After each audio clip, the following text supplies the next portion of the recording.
السلام علیکم ورحمۃ اللہ وبرکاتہ۔ علامہ اقبال کی یوم پیدائش کے موقع پر ہم علامہ اقبال کی ایک شہرہ آفاق نظم جبریل ابلیس آپ کو سناتے ہیں۔ حضرت علامہ اقبال کو جو مقبولیت ملی وہ نظموں کے حوالے سے ملی ہے، لیکن جب انہوں نے جبریل و ابلیس والی نظم لکھی تو ہر جگہ ان کے نام کے چرچے ہونے لگے۔ اگر ہم دیکھیں تو جبریل و ابلیس کی یہ نظم، کہیں جبریل اور ابلیس کی ملاقات ہوتی ہے، لیکن یہ وقت کون سا وقت ہے اس سے ہم لاعلم ہیں۔ لیکن ہم اگر تھوڑا سا غور کریں تو ہم جگہ کو ہم لوکیٹ کر سکتے ہیں، لیکن زمانے کا ہمیں علم نہیں ہے کہ کس زمانے میں یہ ملاقات ہوئی ہے۔ حضرت علامہ اقبال لکھتے ہیں حضرت جبریل اور ابلیس کی ملاقات ہوتی ہے، نہ زمین پر ان کی ملاقات ہوتی ہے، نہ عرش علا پر ان کی ملاقات ہوتی ہے، بلکہ ان کے بیچ میں ان کی ملاقات ہوتی ہے۔ شاید یہ دونوں بہت گہرے دوست رہے ہوں گے۔ ابلیس بھی جبریل کے ساتھ اس وقت عبادت میں مشغول رہے ہوں گے۔ تو جب حضرت جبریل علیہ السلام کی ابلیس سے ملاقات ہوتی ہے تو پوچھتے ہیں، جبریل علیہ السلام پوچھتے ہیں ابلیس سے کہ ہمدم دے رینا کیسا ہے جہان رنگ و بو، اے ہمدم دے رینا، اے پرانے دوست مجھے یہ بتلائیے کہ زمین جہاں تو یہاں سے بچھڑ کے گیا ہے کیسا ہے وہ جہاں، کیسی ہے وہ زمین، کیسے ہے وہ ماحول، کیسی رنگینی ہے وہاں پہ۔ تو ابلیس کہتا ہے کہ سوز و سازو درد و داغو جستجو و آرزو، اے جبریل کیا پوچھتے ہو وہاں کا؟ وہاں سوز ہے، ساز ہے، درد ہے، داغ ہے اور جستجو ہے، آرزو ہے۔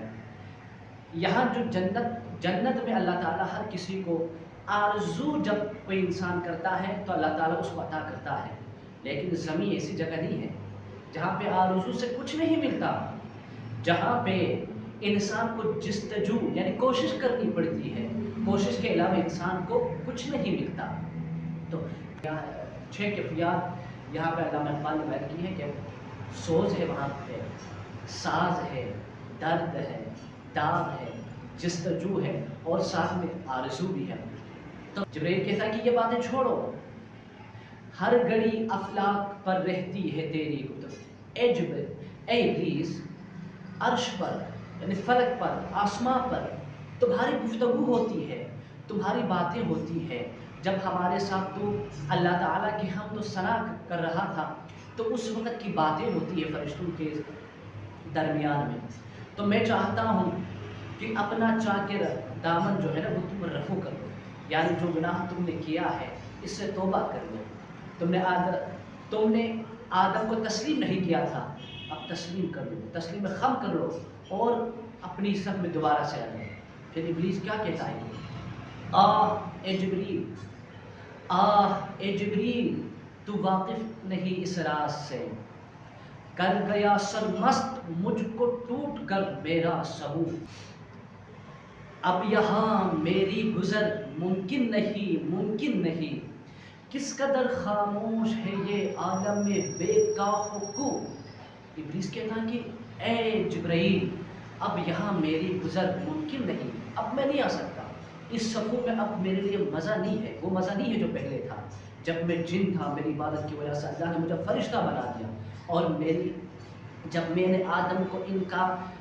نے آدم کی افضلیت سے انکار کیا تو اللہ نے ابا واستکبر وکان من الکافرین کہہ کے مجھے دھتکارا۔ اب یہاں پہ وہ مزہ نہیں ہے جو دنیا میں مزہ آتا ہے، یہاں پہ بے قاف ہے، کوئی محل نہیں ہے، یہاں پہ کوئی محل نہیں ہے، کوئی گلی کوچے نہیں ہے۔ زمین پہ گلی کوچے ہیں، زمین پہ محل ہے، طرح طرح کے لوگ رہتے ہیں، طرح طرح کی کیفیات وہاں پہ ہوتی ہے، طرح طرح کی آزمائشیں وہاں پہ ہوتی ہیں، یہاں پہ کیا ہے؟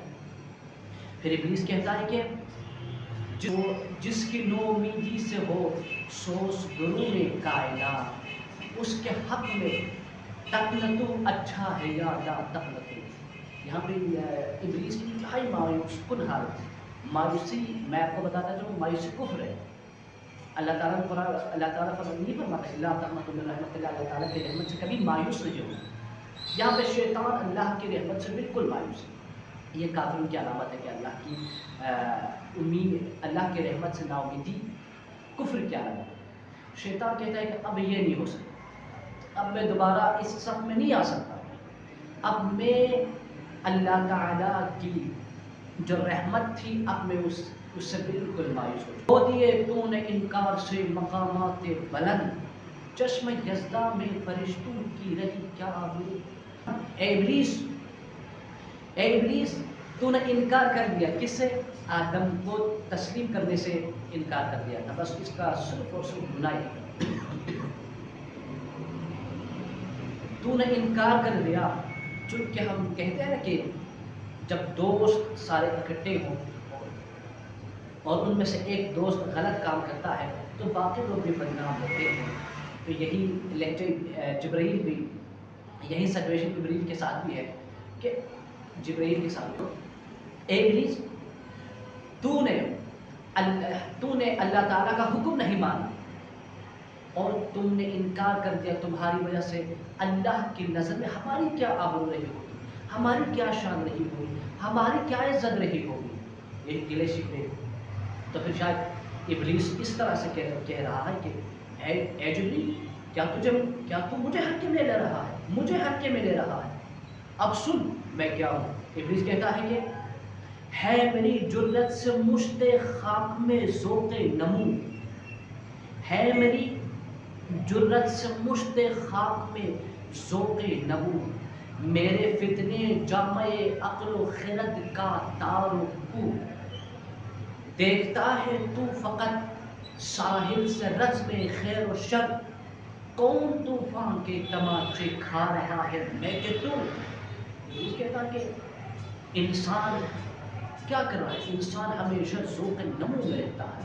کس وجہ سے؟ میری وجہ سے, میری وجہ سے.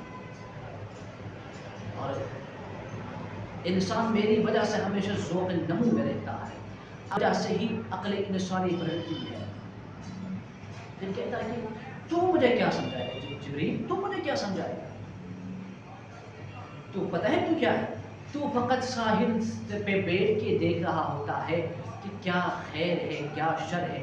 یہ جو جنگ چل رہی ہے بیچ میں, خیر و شر کی جنگ ہوتی ہے, اس میں اپنا کردار ادا کر رہا ہوں. اور تو کیا, تو فقط ساحل سے بیٹھ کے, تو فقط ساحل سے دیکھ کر انجوائے کر رہا ہوگا شاید. اس جنگ کو میں, اس جنگ کا جو مین کردار ہے وہ میں ہوں. میری وجہ سے یہ خیر و شر کی جنگ یہ ہے. میری وجہ سے کوئی فرعون بنا, کوئی نمرود بنا, کوئی ابو جہل بنا, اور کوئی چور, نکمبے, ڈاکو اور بہت سے لوگ بنے. میری وجہ سے, میرا کردار ہے. ابلیس جبرائیل سے کہہ رہا ہے کون طوفان کے تماچے کھا رہا ہے میں کہ تو. یہ مصرع بڑا خوبصورت ہے. اے جبرائیل تو فقط ساحل سے دیکھ رہا ہے کہ یہاں پہ ہو کیا رہا ہے.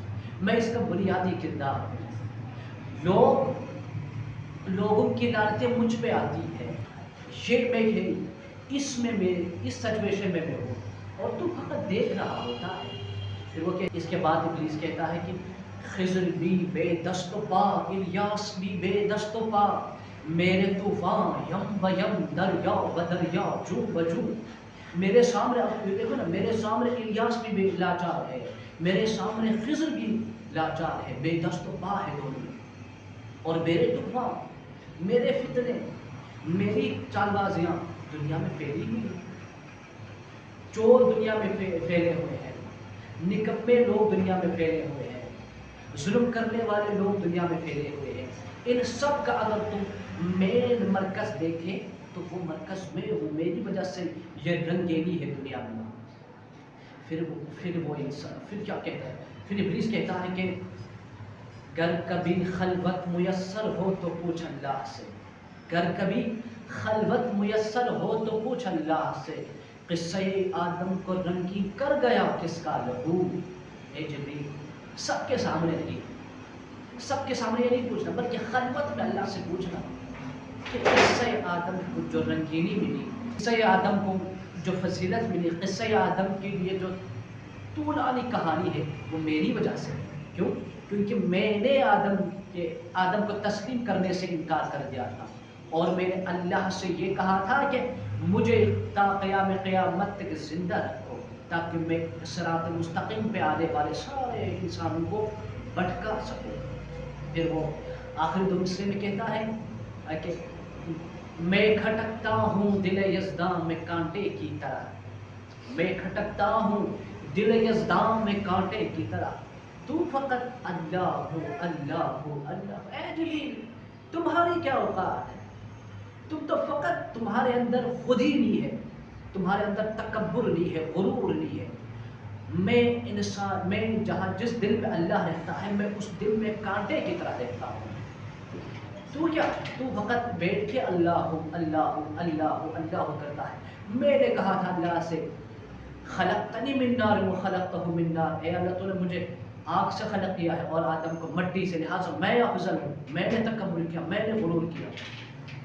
اور تو کیا ہے، تو تو جو اللہ کہہ رہا ہے اسی پہ اللہ ہو اللہ ہو کیا جا رہا ہے. تو اس قدر خوبصورت نظم حضرت علامہ اقبال نے لکھی ہے، اور اس کی جتنی بھی تعریف کی جائے اتنا ہی کم ہے. اور یہ دونوں ایک شہرہ آفاق کردار ہے، جبریل بھی شہرہ آفاق کردار ہے اور ابلیس، اور ایک بدی کا کردار ہے اور خیر کا، ایک شر کا کردار ہے، ایک خیر کا کردار ہے. اور علامہ اقبال کی یہ نظم بہت ہی خوبصورت انداز میں ان دونوں کرداروں نے نبھائے. والسلام علیکم.